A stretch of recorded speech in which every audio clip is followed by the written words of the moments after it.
আসসালামু আলাইকুম বন্ধুরা। আজ আমি নিরামিষ রান্না করেছি। এই দেখুন, এই যে তুমি ভাতটা নাও। এই দেখুন আমি দিচ্ছি আগে কদু ধনে পাতা দিয়ে তরকারি, এই যে ঢ্যাঁড়সের তরকারি, আর কুমড়ো দিয়ে কাটোয়া টাকা দিয়ে আলু দিয়ে তরকারি। এটা পরে তোমাকে দিচ্ছি। আর এইটা মান মান রান্না করেছি। মানটা আমি দেখুন ঠিক যেমন সোয়াবিন রান্না করে ঠিক সেইভাবে আমি সে রান্না করেছি। এই দেখুন, তুমি খেয়ে বলো কেমন হয়েছে,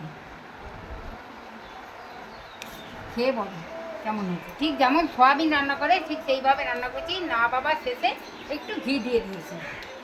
তুমি খেয়ে বলো কেমন হয়েছে। খুবই ভালো হয়েছে।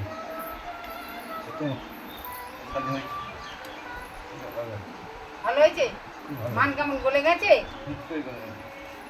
দেখাও মানটা খুলে দেখাও। একদম গলে গেছে, দেখুন মানটা খুব ভালো। যদি ভালো লাগে একটা লাইক দেবেন আর আমার পাশে থাকবেন। টাটা।